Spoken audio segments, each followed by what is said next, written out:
Hoy en nuestro taller de liderazgo tenemos con nosotros a la doctora Jennifer Contreras Flores. Ella es la decana de Asuntos Académicos en el Seminario Sudamericano Semisud en Quito, Ecuador.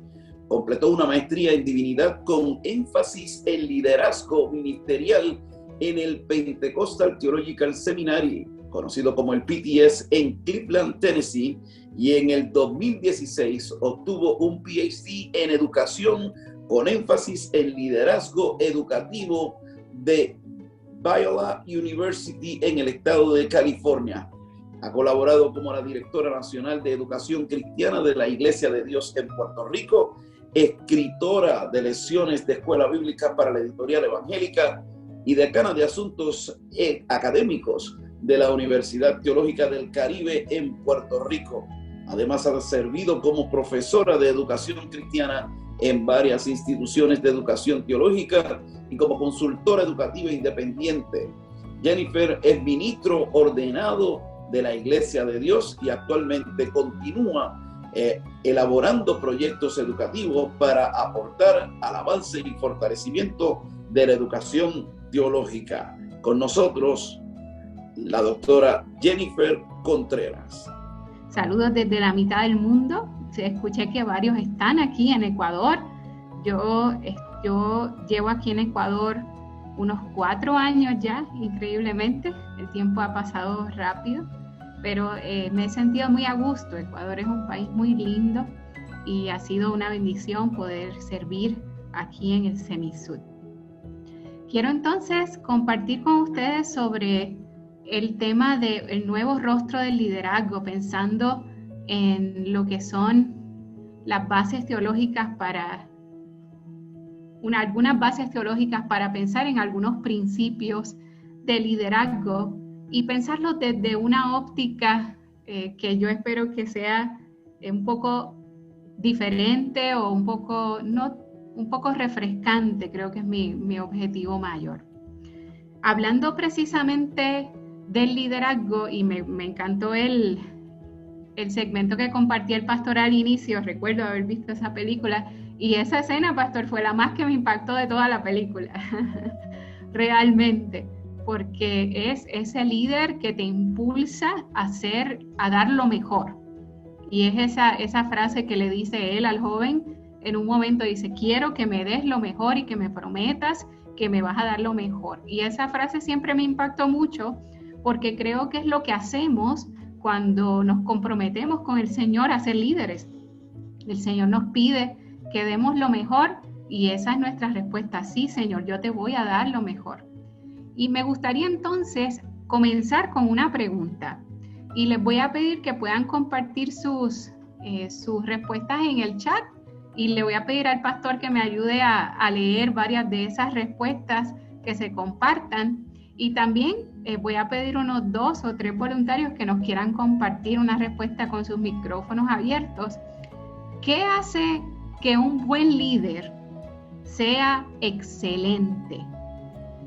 ¿Qué es lo que hace que un buen líder pase de ser bueno a ser excelente? Y quiero que piensen en los líderes a su alrededor, que piensen en su propia experiencia. ¿Qué viene a su mente cuando pensamos en un líder que no lo describimos solo como bueno, sino como excelente? ¿Cuáles son esas características, cualidades que vienen a su mente? Probablemente vinieron a su mente modelos de diferentes líderes con los que ustedes han interactuado. También es posible que hayan estado pensando en las características a las que aspiramos y en las que trabajamos como líderes continuamente, a diario. Nos esforzamos por alcanzar estas cosas. Y es así que podemos pensar el día de hoy en agregar a esta reflexión a aquellas cosas que están relacionadas con un modelo bíblico de liderazgo que está centrado en Jesús. Yo me voy a centrar en Jesús. Y cuando pensamos en modelos de liderazgo que son más, le llamaríamos seculares, aunque no es quizá muy apropiado hacer esa separación entre lo sacro y lo secular, porque todos estamos en este mundo, aunque no somos de este mundo. Pero cuando pensamos en modelos de liderazgo, aquí hay algunas imágenes. Cuando pensamos en los libros que se publican acerca del liderazgo efectivo, del liderazgo de excelencia, liderazgo eficiente, tantos adjetivos que encontramos con relación al liderazgo. Se relacionan con la productividad, con el poder crecer en números, crecer en lo económico, son muchas cosas en los modelos corporativos de liderazgo. Y cuando buscamos nosotros crecer en liderazgo, es posible que hayamos leído diferentes libros que se basan en modelos corporativos de liderazgo. Y yo creo que hay cosas que se pueden tomar, hay principios que son buenos y que se pueden tomar. De hecho, yo he estado recientemente viendo varias clases de lo que son CEOs de diferentes corporaciones y escuchando un poco sus experiencias. Y hay cosas que se pueden tomar que son muy buenas.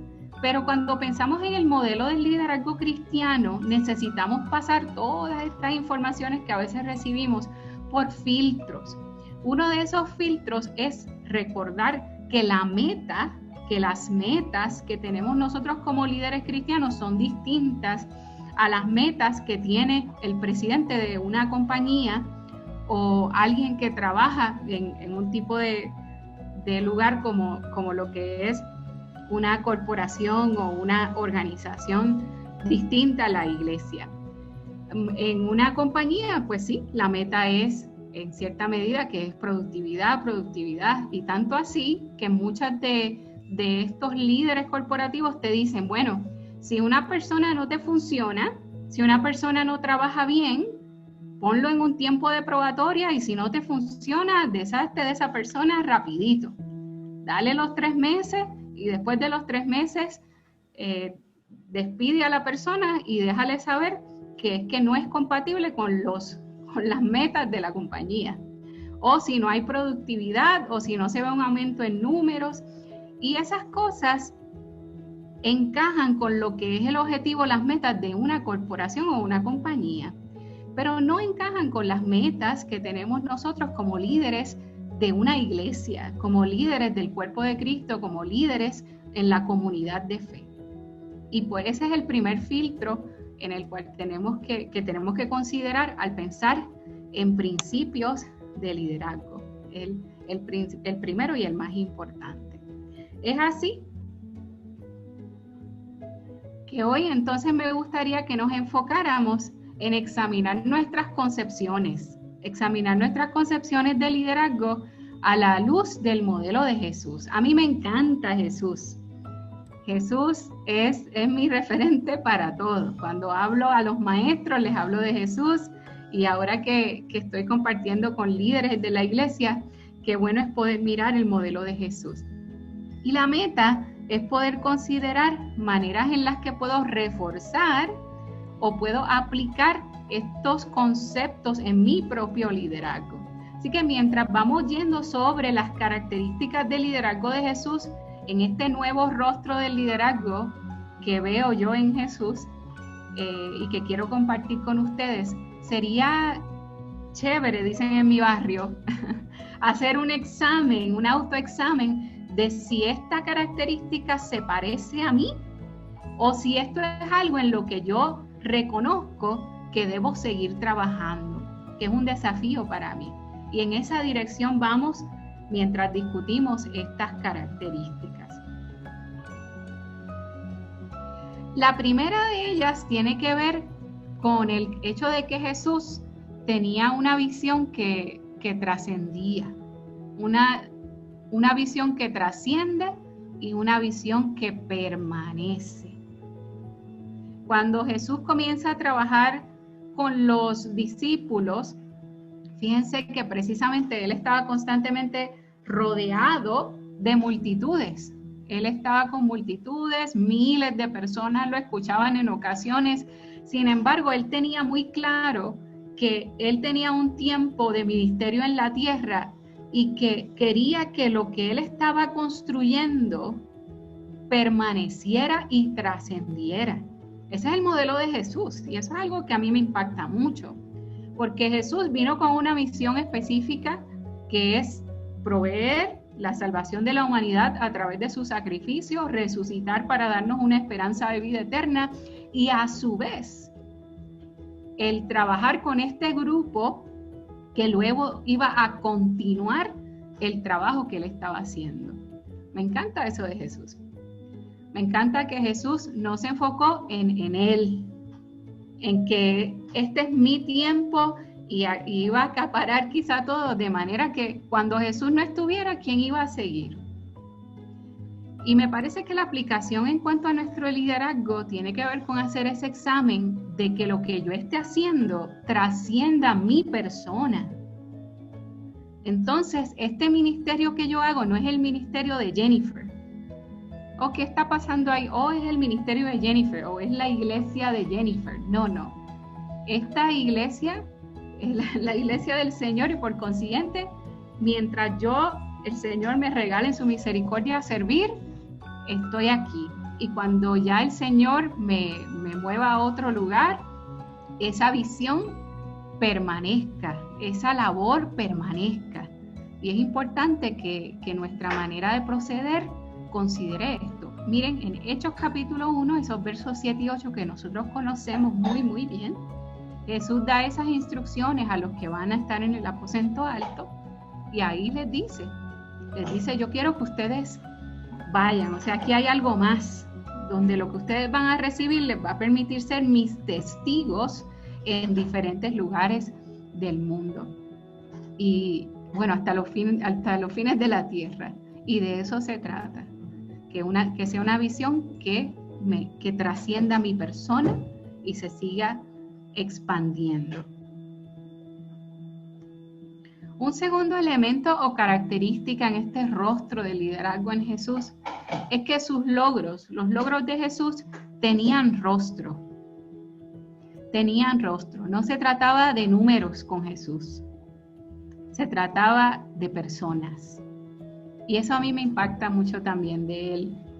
Y les menciono aquí a Juan, la cita de Juan capítulo 17, versículos 6 y 8. Y sí quiero que lo busque ahí conmigo en su Biblia. Juan capítulo 17, versículos 6 al 8.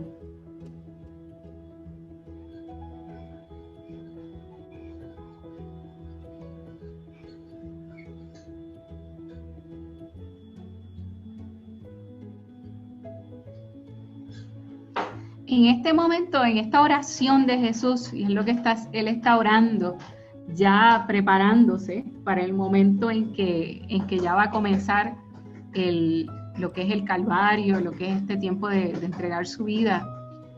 Y me llama la atención que esta oración se convierte como en un último, permítame usar esta palabra, en último informe que Jesús le da al Padre antes de entrar en este proceso. Y fíjense que el informe de Jesús o lo que le comenta Jesús al Padre, lo que comparte Jesús con el Padre, no es, bueno Señor, bueno Padre, hasta aquí he logrado el propósito, se han convertido miles de personas, he alimentado también a miles de personas, he sanado miles de enfermos y dar todas estas cifras que a veces las relacionamos con lo que es la productividad en un ministerio o el éxito o el saber si estamos haciendo un buen trabajo. Y no es que los números no sean importantes, pero no son lo más importante. Me gusta el modelo de Jesús cuando él en estos versos, fíjense en ese verso 6, como él dice, te he dado a conocer a los que me diste de este mundo. Siempre fueron tuyos, hablando Jesús con el Padre. Tú me los diste y ellos han obedecido tu palabra. Ahora saben que todo lo que tengo es un regalo que proviene de ti, porque les he transmitido el mensaje que me diste. Ellos aceptaron el mensaje y saben que proviene de ti y han creído que tú me enviaste. Y miren qué cosa más linda. Y este es Jesús orando. Mi oración no es por el mundo, sino por los que me has dado, porque te pertenecen. Todos los que son míos te pertenecen y me los has dado para que me den gloria. Ahora me voy del mundo, ellos se quedan en este mundo, pero yo voy a ti, Padre Santo. Tú me has dado tu nombre, ahora protégelos con el poder de tu nombre para que estén unidos como lo estamos nosotros. Así que en este momento de presentarse delante del Padre, Él está pensando probablemente en rostros, en muchos rostros, en los rostros de sus discípulos, en los rostros de los que también le siguieron y que quizá no están contados dentro de estos 12 que fueron nombrados sus discípulos. Y ahí están esos rostros. Así que no se trataba de este alcance de miles, sino de estas historias específicas de hombres y mujeres a quienes impactó su liderazgo a través de su ministerio en la tierra. Estamos aquí para seguir pensando en Jesús. Jesús es tan maravilloso. Realmente cada vez lo amo más y más y más. Nos enseña tanto. Y el tema es que la Biblia, no importa cuántas veces la leemos y leemos el mismo pasaje y lo leemos una y otra vez, y es esta fuente inagotable donde podemos seguir tomando para nuestro corazón, para nuestra alma, para nuestra experiencia, nuestra vida. Es muy hermoso eso. Una tercera característica en el rostro del liderazgo de Jesús es que Jesús construyó su equipo, construyó un equipo. Y aquí la palabra clave es construyó.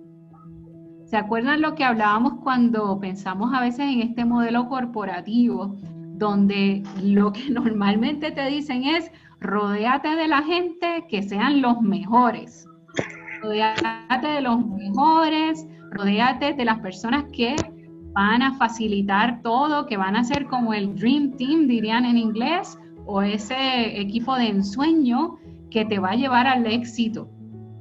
Y realmente, si somos bien sinceros y bien francos, qué bueno sería que todo nuestro equipo de trabajo siempre sea las mejores personas con las mejores actitudes, con los mejores talentos.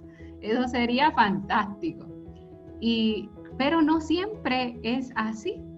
Y me gusta eso porque también nosotros nos ponemos ahí, ¿no? Nosotros tenemos fortalezas, pero tenemos también debilidades, todos nosotros. Y cuando Jesús se acerca a hacer el llamado en Mateo, esta cita que está aquí de Mateo, me llama la atención que cuando se acerca a hacer el llamado les dice: síganme y yo les haré pescadores de hombres. Eso lo hemos escuchado muchas veces. Pero lo que me llama la atención y hago énfasis es que él dice: yo los voy a hacer pescadores de hombres. No les dice: vengan, síganme y ustedes van a aprender a ser pescadores de hombres. Les dice: yo voy a ser los pescadores de hombres. Jesús sabía que el equipo que estaba formando y estos discípulos que iban a venir tras de él iban a pasar por un proceso de formación. Y él se frustró con los discípulos muchas veces. Marcos es uno de los evangelios donde los discípulos quedan mal tantas veces. Marcos es uno de esos evangelios que hace quedar a los discípulos mal todo el tiempo. Les falta la fe por todos lados en Marcos. Y en Marcos, el evangelio de Marcos, Jesús incluso lo escuchamos en un momento como bien frustrado. Sin embargo, aun cuando está frustrado, no, Jesús en ningún momento les dice: miren, de verdad, lo siento, los voy a mandar a su casita, me voy a buscar otros discípulos porque esto no está funcionando, yo necesito echar para adelante esta visión. ¿No? Jesús fue trabajando con cada uno, trabajó con los que tenían diferentes caracteres y los llevó adelante al punto donde en Hechos, y eso lo hemos escuchado antes, donde en Hechos vemos la transformación o el resultado de lo que Jesús vino haciendo con ellos durante todo ese tiempo y cuando viene el Espíritu Santo también, ¿no? Así que es bien importante saber que nosotros como líderes no estamos rodeados y nosotros mismos no somos personas perfectas ni estamos completamente capacitados en todo, sino que estamos en formación. Y me gusta eso. Me gusta que estamos en formación, que nuestro equipo, cuando veamos a las personas, veamos en ellos la oportunidad de seguir desarrollando sus talentos, desarrollando sus actitudes, hacerlo como lo hizo Jesús, que le fue enseñando a sus discípulos poco a poco, fue construyendo el equipo, construyéndolo. Una siguiente característica que también me es necesario recordarla con frecuencia, es que Jesús como líder mantuvo una vida de oración constante, una vida constante de oración. Y en ese verso de Lucas, si usted lo busca conmigo, Lucas capítulo 5, verso 16, en Lucas 5, 16 dice: así que Jesús muchas veces se alejaba al desierto para orar. Me gusta cómo el evangelista hace esa aclaración y dice muchas veces, muchas veces. Y aquí entra también lo que comentaban al inicio de que el líder también es alguien que da ejemplo. Jesús oraba constantemente y yo pienso que oraba tanto que llega el momento en Lucas 11 cuando los discípulos se acercan y le dicen, bueno, lo voy a parafrasear, como dirían en mi barrio, donde yo soy en Vista Alegre, Río Piedras, en Puerto Rico, dirían, oye, Señor, yo veo que tú oras mucho, enséñanos a orar, porque parece que orar es importante, porque tú lo haces mucho. Y ahí es donde, cuando los discípulos le dicen que les enseñe a orar, Él les da la oración del Padre Nuestro como un modelo. Jesús oraba con frecuencia. Y yo creo que esta es una de esas cosas que es bien básica. Y yo creo, aquellos que se criaron en la iglesia como yo, esto es algo que nos los enseñaron desde la escuela bíblica, desde que éramos párvulos, desde que éramos niños, ese principio de la oración. Hay que orar. Orar es hablar con Dios. Y orar es lo que le va a dar el ancla a nuestra vida de liderazgo. Créame, es algo... Yo sé que todos ustedes podrían contarme diferentes historias que tienen que ver con la importancia de la oración. A través de la oración encontramos dirección. Eso decíamos del líder de excelencia, es alguien que se dirige por Dios. ¿Cómo encontramos esa dirección? A través de la oración. En la oración encontramos paz. En la oración encontramos descanso. En la oración encontramos también solución. La oración es una manera de mantenernos en relación con Dios para también ser cambiados y transformados por Él. Hay un teólogo que decía, esta frase me gusta mucho, decía, orar es cambiar. Orar es cambiar. Ninguna persona que tiene una vida constante de oración es la misma todo el tiempo. Es muy difícil tener una vida de oración y que Jesús y que el Señor no nos vaya transformando en este proceso de relación con Él. Martín Lutero también tenía una frase donde él decía, estoy tan y tan ocupado, que necesito sacar unas 3 o 4 horas más para orar. Yo creo que eso es admirable porque a lo mejor nosotros diríamos, wow, estoy tan y tan ocupado que hoy no voy a poder orar. Voy a tener que orar mañana porque hoy estoy bien ocupado.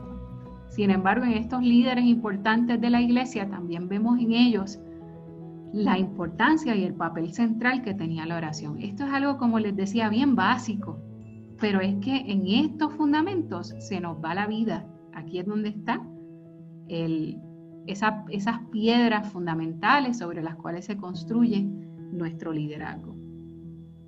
Una próxima cualidad, la número 5, es que Jesús abrazó la verdad. Fue honesto con los demás y fue honesto hablando de la realidad. Jesús era un líder que hablaba con la verdad. Abrazar la verdad es una cosa bien difícil. Es bien difícil. Hablar con la verdad. Decirle la verdad a las personas. Eso incluye cuando necesitemos como líderes tener conversaciones difíciles con la gente. Hay veces que necesitamos hablar con alguien del equipo, hablar con alguien dentro del grupo que estamos liderando y sentarnos en privado, por supuesto, con esa persona y decirle, mira, yo necesito que tengamos un tiempo de honestidad y dejarte saber el resultado que están teniendo tus actitudes. Yo he observado esto y la verdad es lo que nos da libertad. Y hay veces que no siempre abrazamos la verdad. Y no es fácil hacerlo. No es fácil hacerlo. Pero es necesario hablar con la verdad. Y hablar con la verdad también incluye hablar con la verdad a las personas. Una de las cosas que yo he aprendido y que ha marcado mi vida para bien, es que hay veces que las personas me han comentado algo y yo me he dado cuenta que ha sido mi error. Y ¿sabe qué, pastor? Yo una de las cosas que hago es que les digo, hermano, usted tiene razón, fue mi error. Fue mi error. Eso fue una falta mía. Y en esa verdad, en ese momento de ser honesto, de decir la verdad, hay una libertad. Porque entonces las personas reaccionan de una manera bien distinta. No buscando yo excusas de que, no, fue por esto y fue por aquello. No es decir así, hermano, fue mi culpa, fue mi error. Así que la verdad es una arma bien poderosa cuando hablamos de un liderazgo efectivo. Y también es abrazar la verdad, es hablar la realidad, no tapar, en mi país dirían, no tapar el sol con la mano. El sol con la mano, sino hablar. Si está sucediendo algo, hay que hablar de eso. No podemos seguir actuando como si no estuviera pasando nada. Si hay algún conflicto que se está dando entre nosotros como equipo, hay que hablar con la verdad. Si hay una situación sucediendo en la sociedad, necesitamos hablar la verdad. Necesitamos ser la voz que se levante a hablar verdad. Y esto va a hacer una diferencia, la verdad. Es algo muy poderoso. Jesús, ¿cómo lo hizo? Mire, Jesús con los fariseos, ¿se acuerdan cómo les hablaba? Les hablaba la verdad. Casi nadie se atrevía a hablar con los fariseos como hablaba Jesús. ¡Qué fuerte! Mateo 23, ¿cómo les habla? Tremendo. Y yo misma leo en voz alta lo que Jesús le habla a los fariseos. Digo, wow, Señor, tú le hablaste bien fuerte aquí. Incluso cuando habla con Nicodemo en Juan capítulo 3, que Nicodemo está hablando con él, él lo confronta y le dice, tú eres maestro en medio del pueblo y tú no conoces estas cosas. ¡Qué fuerte! Pero estaba hablándole la verdad a Jesús. Y es en esa confrontación de verdad que hubo una oportunidad para Nicodemo de entender y para los fariseos de ser llamados a cuentas por las acciones que estaban llevando a cabo. Igualmente, Jesús habló sobre las realidades de la gente, les habló de los diferentes temas, le habló de la muerte, le habló habló del dinero, habló del trabajo, habló del divorcio, habló de todos estos temas importantes. Habló sobre la realidad y habló la verdad.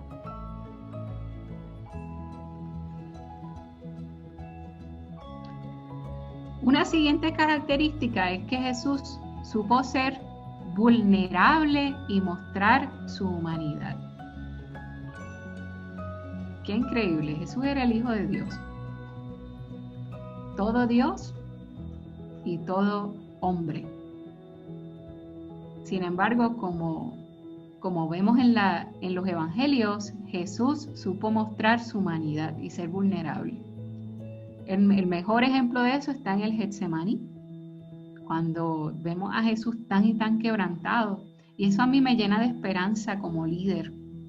Eso significa que no necesitamos ser superhéroes, no necesitamos ser Avengers para poder ser líderes.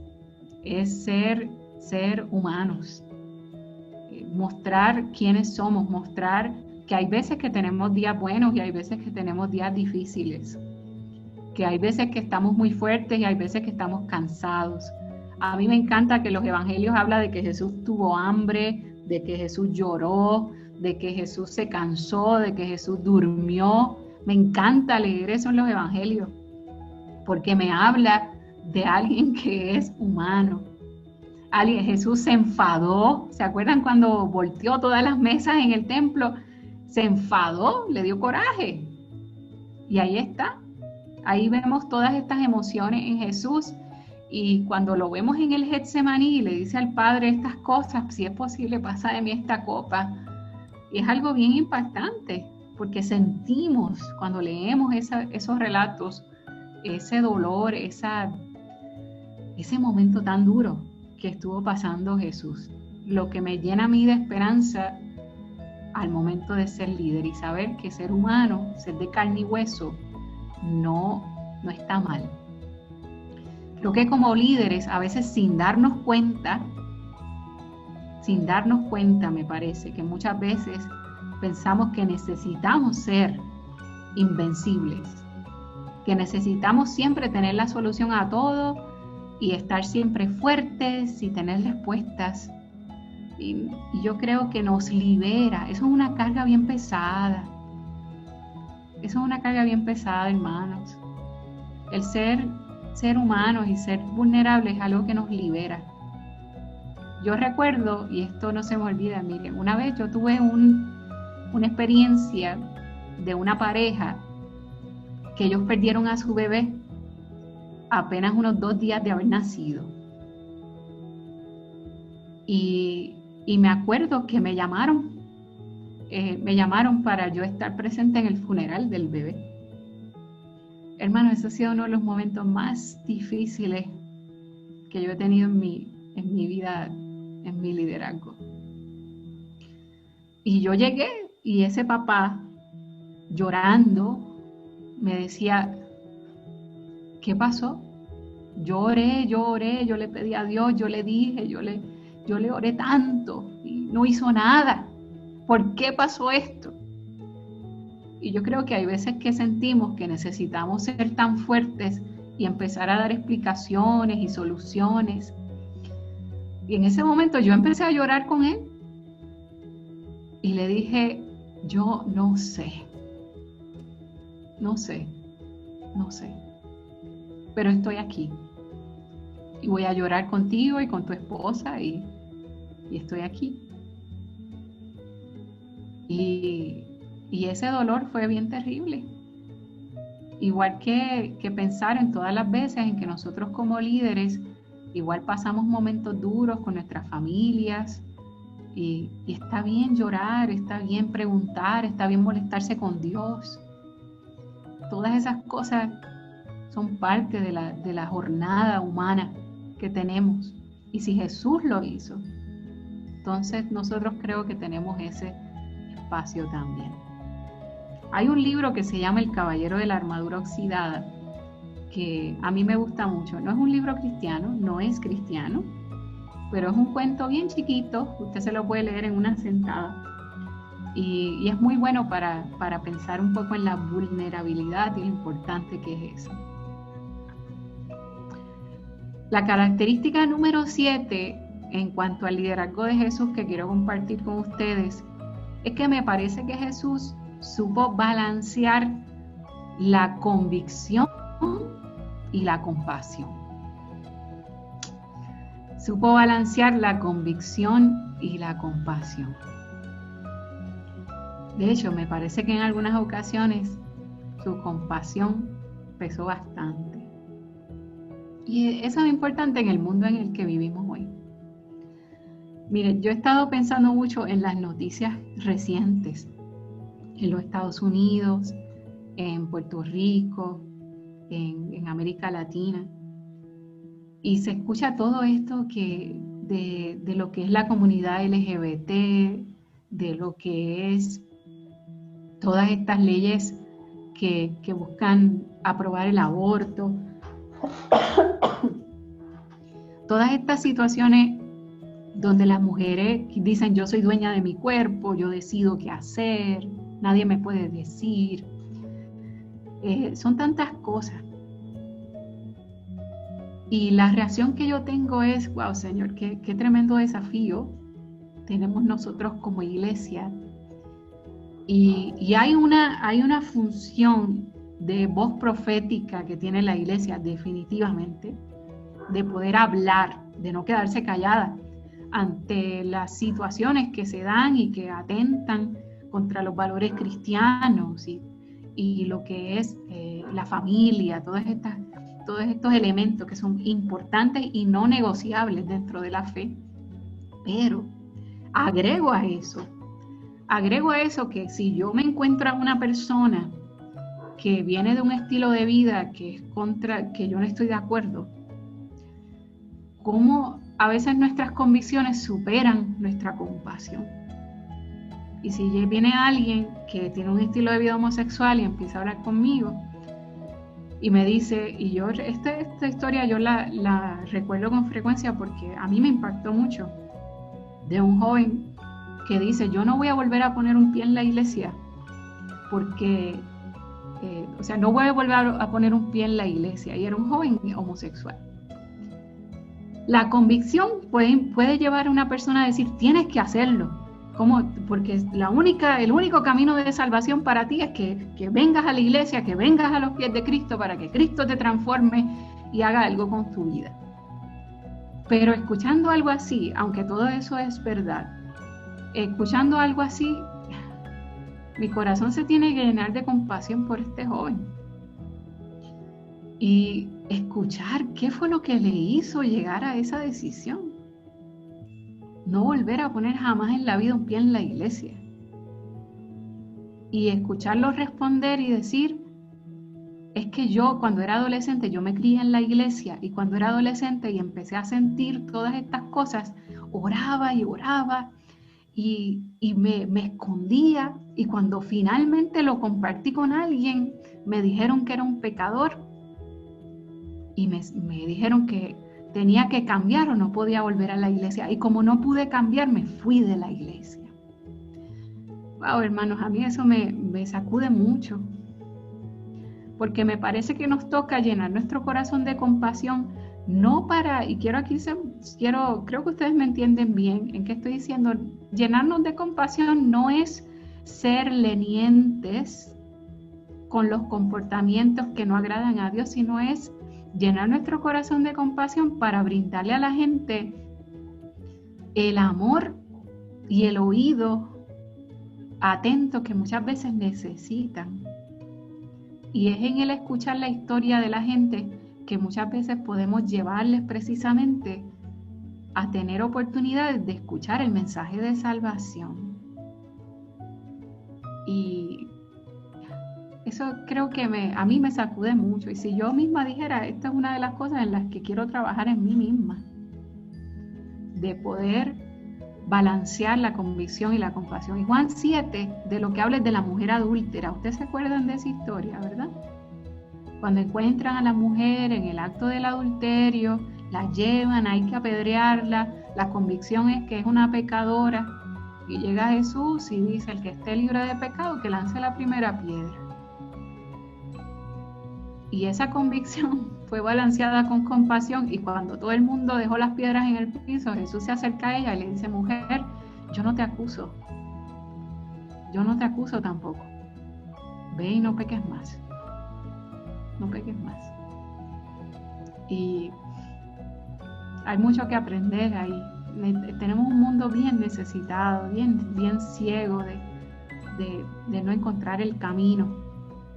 Pero nosotros peleando con ellos no vamos a lograr llevarlos al camino. Necesitamos hacer lo que hizo Jesús. Jesús fue bien duro con los fariseos, pero fue bien amoroso con los pecadores. Número 8. Jesús abrazó otras culturas. Y voy a irme apresurando, pastor. Jesús abrazó otras culturas y nos enseñó cómo interactuar y cómo tratarnos. En Lucas 10, que habla del buen samaritano, me llama la atención que es el extranjero el que da el ejemplo.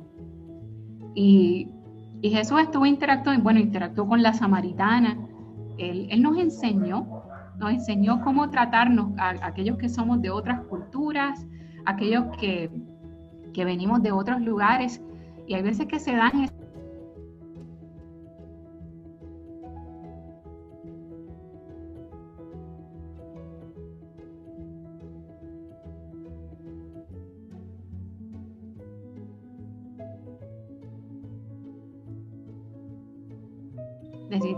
también necesitamos evaluar los prejuicios o las percepciones que tengamos de los otros para poder corregirlas también.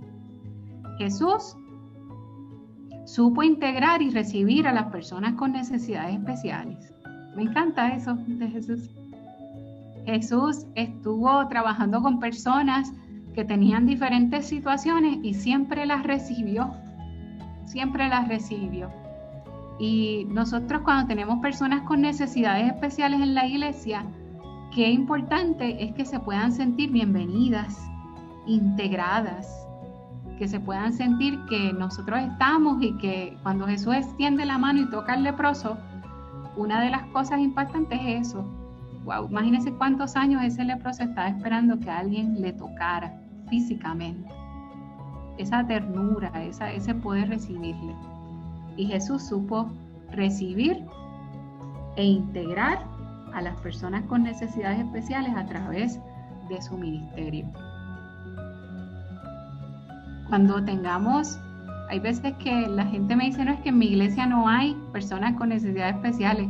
Le digo, bueno, es muy raro que no haya, muy raro. Deben haber, pero quizá no les hemos identificado. Y segundo, si fuera verdad que no las hay, una de las preguntas para hacernos es ¿por qué? ¿Por qué no están en nuestra iglesia? ¿Por qué no se han acercado? Así que nuestro liderazgo debe ser uno que abarque a todos y que busque a todos. Y finalmente, la última característica es que Jesús en su liderazgo dignificó el liderazgo de la mujer, la figura de la mujer. El mejor ejemplo, bueno, hay varios, la verdad. Hay varios, pero uno que a mí me gusta mucho es el de la samaritana, en Juan capítulo 4. Y a mí me gusta mucho porque el evangelio, fíjense que en el 3 está Nicodemo y en el 4 está la mujer samaritana. Nicodemo es un maestro de la ley. Esta mujer samaritana es la que supuestamente no debía saber mucho, no debía ser muy inteligente, no debía conocer muchas cosas, pero cuando ponemos una conversación al lado de la otra, la que sobresale como inteligente es la mujer samaritana. Ella es la que le habla de la resurrección. Ella es la que habla de la adoración, se pone a tener un debate teológico con Jesús, al punto que conmueve tanto a Jesús, y Jesús la mira y le dice, yo soy. Ella le dice, el Mesías nos va a mostrar todas estas cosas cuando Él venga. Y Jesús está tan conmovido con ella que le dice, yo soy el que habla contigo. Jesús no le había dicho a nadie que Él era el Mesías. Se lo dice a ella. Cuando está la muerte de Lázaro, una de las hermanas de Lázaro es la que dice, bueno, habla de la resurrección. Habla de la resurrección. Cuando Jesús muere, las que van a la tumba son las mujeres. Y para ese tiempo, tú nunca pondrías a una mujer a testificar nada.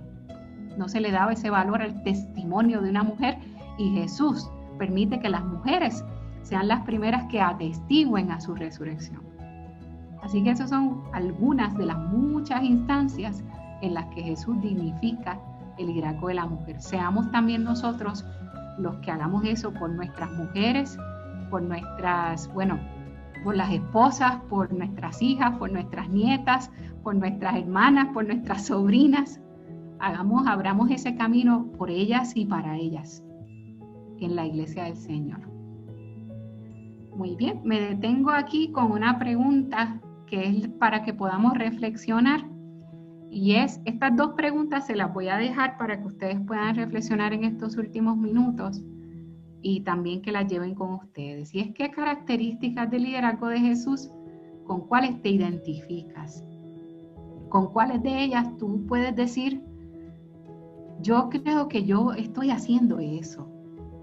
Y la otra pregunta es la contraparte. ¿Qué cualidades te desafían. Y yo quiero animarles que seamos sinceros, que hagamos un autoexamen muy franco de nosotros mismos y que pensemos entonces qué vamos a hacer de manera intencional para poder poner en práctica estas características. ¿Qué puedo hacer? Quizás le animo a que usted en estos próximos días pueda tomar nota de qué cosas puedo hacer yo concretamente, específicamente e intencionalmente para poder ser más como Jesús. Hay mucho más que decir del liderazgo de Jesús y yo quedo fascinada con él, y yo lo que les animo es a que usted lea los evangelios y piense que usted es como un estudiante con una libretita que está detrás de Jesús, escribiendo y tomando nota de todo lo que él está haciendo y diciendo. Préstele atención no solamente a sus palabras, sino a sus acciones. Así que hay mucho más que decir, como cuando lavó los pies de los discípulos en Juan 13, mucho más. Eres nuestro modelo.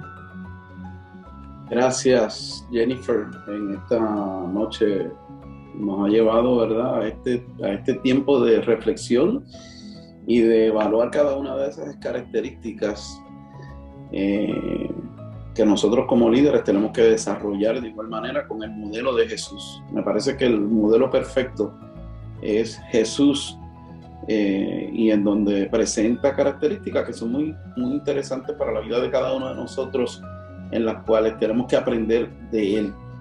Hay algo que me llama la atención y quisiera puntualizar a base de algunos de los comentarios y finalizando el punto de Jennifer en esta conferencia, la doctora Jennifer, acerca del ministerio de la mujer.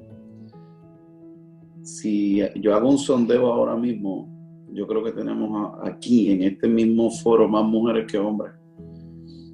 Cuando miramos el Colegio Teológico Biblos, hay más mujeres que están estudiando que hombres.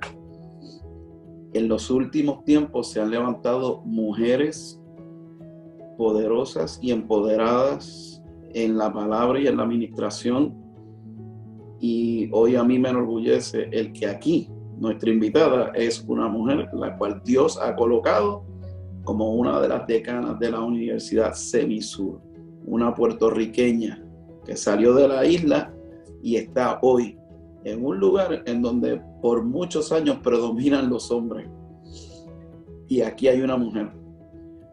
Lo que deja claro es que si Jesús desde aquel momento dignificó el ministerio de la mujer y le dio ese valor desde aquel momento, yo lo que quiero decirle a todas las mujeres que están aquí es que a ustedes nadie las puede detener, porque Dios derramó sobre ustedes lo que también derramó sobre los hombres, y es que Él derramó su Espíritu Santo, que es el mismo para el hombre que para la mujer. Así que todos somos llenos del mismo poder.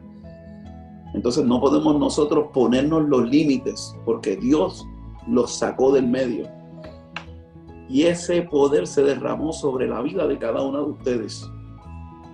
Así que muchas veces quienes se detienen somos nosotros mismos cuando pensamos que tenemos barreras. Pero la realidad es que Dios nos ha llenado de poder y de autoridad. Así que yo celebro el ministerio de la mujer. Y en nuestra iglesia tenemos 2 pastoras. Y una de ellas es mi esposa, que es la que me pastorea a mí, es la mayor de las pastoras. Así que a mí me enorgullece el ministerio de la mujer. Y soy producto de una mujer que gracias a su oración y a su dedicación, a su fervor, levantó una familia de 5 hijos.